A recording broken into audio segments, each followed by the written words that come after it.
Hello, and welcome to another episode of IP Nexus. This is a platform where we share real-life experiences from individuals working across various sectors of intellectual property, IP. We aim to inspire, educate, guide and bridge the gap between theory and practice, showcasing both the challenges and rewards of pursuing a career in IP by sharing stories of real people in the IP field. I am excited to be your host today. I am Maarifa. Our guest today is someone who lives and breathes intellectual property, with a deep passion for ensuring that innovations and creative works are not just protected, but positioned for long-term impact. Currently, she's playing a pivotal role in managing intellectual property generated at the Uganda Industrial Research Institute. I know you're going to enjoy hearing from her as much as I will. So, without further ado, let me welcome to IP Nexus, Sarah Mumbi Bisamunyu. Sarah, it's such an honor to have you on the show today. Thank you so much for having me, Maarifa. I am glad to be here. Ms. Sarah, I know you are currently the IP administrator at the Uganda Industrial Research Institute. Please share with us how you got into the IP field. My interest in IP began somewhat unexpectedly. I was at a stage in my career where I needed a new direction. With a background in IT, I was comfortable in my role but felt something was missing. In 2016, I received a scholarship from the World Intellectual Property Organization, WIPO, to study IP. At the time, I had little knowledge of the field, but that opportunity opened my eyes to the vast potential of intellectual property, and it sparked a passion I never anticipated. Oh wow, that is interesting. What would you say was the specific event or influence that inspired and made you decide to pursue a career in IP? The scholarship from WIPO was the turning point. It gave me a structured introduction to IP, which immediately piqued my interest. As I delved deeper into the field, I realized how integral IP is to innovation, creativity, and economic growth. This new understanding shifted my career focus entirely. I felt like I had found a piece of the puzzle that had been missing in my professional life. I have found that having mentors in the IP field, just as in other field, is very empowering for me. I am curious to know, did you have any mentors who guided you into the IP field? What did you learn from them? Yes, during my early journey into IP, I was fortunate to connect with several mentors, including professionals from the WIPO program and colleagues who had more experience in the field. These mentors were instrumental in helping me navigate the complexities of IP law and practice. From them, I learned the importance of patience, advocacy, and strategic thinking in building a career in IP. They also taught me how to leverage my IT background to approach IP from a unique, tech-oriented perspective. What challenges did you face when you first entered the IP field? One of the main challenges was transitioning from an IT-centric mindset to understanding the legal, economic, and strategic aspects of IP. Another hurdle was getting management and stakeholders to appreciate the value of IP within the organization. Many did not fully understand its significance or the long-term benefits, so there was a constant need to advocate for IP investment and create an enabling environment for it to thrive. How did your perception of IP change from when you started to where you are now? Initially, I viewed IP as a specialized, niche area of law.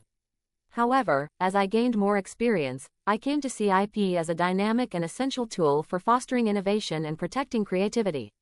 My perception evolved from seeing IP as just legal protection to understanding its strategic role in business, technology, and international growth. Today, I recognize the vast opportunities it offers, not just for companies but for individuals looking to innovate and safeguard their ideas globally. I have come to observe that most people in the IP field are quite passionate about what they do. What aspects of IP work excite you the most? The most exciting part of IP work for me is its dynamic nature. It sits at the intersection of law, technology, and business. I love how IP protection empowers innovation and creativity while allowing individuals and companies to reap the benefits of their ideas. Seeing how IP rights can fuel economic growth and protect groundbreaking inventions truly excites me. What keeps you motivated in the IP field despite the challenges you may face? What keeps me motivated is knowing the impact of IP on innovation and its ability to change industries.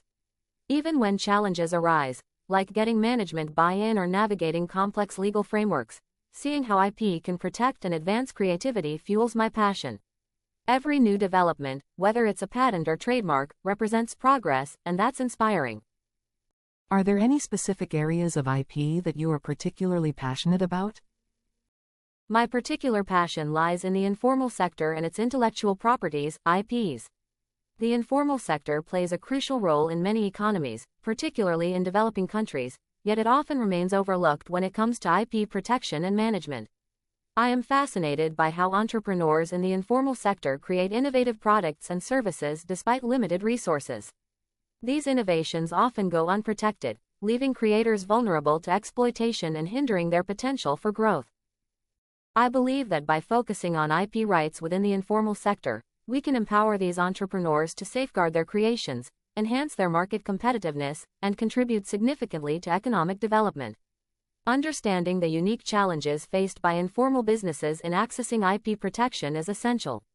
I am particularly interested in exploring how tailored IP frameworks can be developed to support these entrepreneurs, ensuring that their innovations are recognized and valued.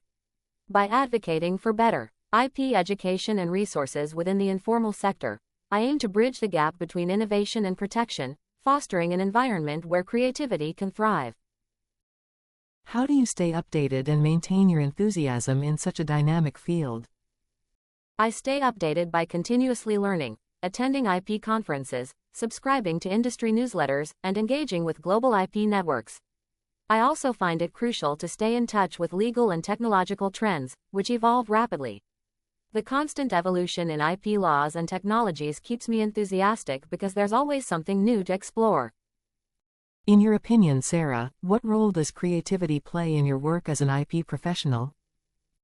Creativity plays a significant role, both in understanding innovative technologies and in finding strategic ways to protect them. In IP, you often need to think outside the box to find solutions that balance legal frameworks with business goals. Whether drafting patent claims or designing IP strategies, creativity is essential in offering effective, tailored protections for each unique invention. Oh wow, what great insights you have. Sarah, what would you say are the biggest achievements in your IP career so far? One of my biggest achievements has been securing a key patent protection for an innovative technology, helping my institution and individuals safeguard their intellectual assets.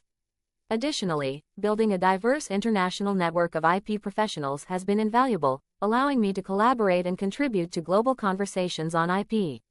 I've also played a pivotal role in raising awareness about the importance of IP within organizations that were previously unaware of its strategic value, fostering a culture that prioritizes the protection and strategic use of intellectual property. Amazing. What impact do you hope to have in the IP field? I hope to be a driving force in bridging the gap between the informal sector and IP, particularly in developing regions. By advocating for IP awareness and education, I want to help businesses and innovators in my community recognize the value of protecting their ideas and using IP as a tool for growth. I also aim to contribute to policy discussions that promote equitable and accessible IP systems.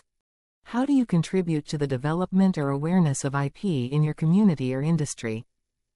I actively engage in mentoring young professionals and entrepreneurs, educating them on how IP can fuel innovation and protect their creations. I also participate in industry events, workshops, and discussions that highlight the importance of IP, especially in sectors like technology and startups. Through this, I help foster a culture of IP appreciation and strategic use. I think what you are doing is inspirational. I am curious to know what you consider to be the most pressing challenges in the IP field today. The most pressing challenges include adapting IP laws to emerging technologies like AI and blockchain, which are evolving faster than the legal frameworks can keep up with. Another challenge is ensuring that developing countries can access and benefit from the global IP system. There's also the growing concern of IP theft and enforcement in a globalized economy, where protecting intellectual property across borders remains complex. I am relatively new in the IP field, and it sometimes feels like there is so much that needs to be done in Uganda to make IP beneficial for people and the economy. What changes or advancements would you like to see in the IP field in Uganda? I would like to see more inclusiveness, especially for the informal sector, which often lacks access to IP protections and resources. Many small-scale innovators and creators in this sector are unaware of the value and benefits of IP. Providing education, affordable access, and simplified processes could empower them to safeguard their innovations, thereby contributing to economic growth and innovation on a broader scale. What advice would you give to someone just starting their career in IP? Start by building a strong foundation in both the legal and technical aspects of IP. Keep learning and stay updated, as the field is constantly evolving. Network extensively, connect with professionals across industries, attend seminars, and seek out mentorship. Most importantly, be curious and stay passionate about how IP shapes innovation and creativity. We are coming to the end of this talk, Sarah, and I wanted to get your parting shot. What is your vision for the future of IP in your specific area of expertise? I envision a future with harmonized IP laws that cater specifically to the African region, addressing the unique challenges and gaps in IP awareness, enforcement, and accessibility. It's crucial to close these gaps so African innovators can thrive on the global stage. Additionally, I would love to see a political landscape that is well-versed in IP matters, recognizing that IP is a critical part of governance and economic growth. By integrating IP into national strategies, African countries can foster innovation, protect local industries, and boost their competitiveness in the global market. Thank you so much, Ms. Sarah, for joining us on this episode of IP Nexus. Your passion for uplifting the informal sector and ensuring they benefit from the IP system is truly admirable. It's inspiring to hear your insights, and I hope we continue these important conversations. I look forward to having you back on the show soon. Thank you again. Thank you, Maarifa, for having me at the IP Nexus. As we wrap up this episode of IP Nexus, I want to thank all our listeners for tuning in. Today's discussion with Ms. Sarah has been a powerful reminder of the importance of bringing the informal sector into the IP conversation and ensuring that everyone, no matter where they start, can benefit from the protections and opportunities the IP system offers. Let's keep pushing for more inclusive and accessible innovation spaces. Until next time, stay curious, stay informed, and keep navigating the IP world with purpose. See you in the next episode.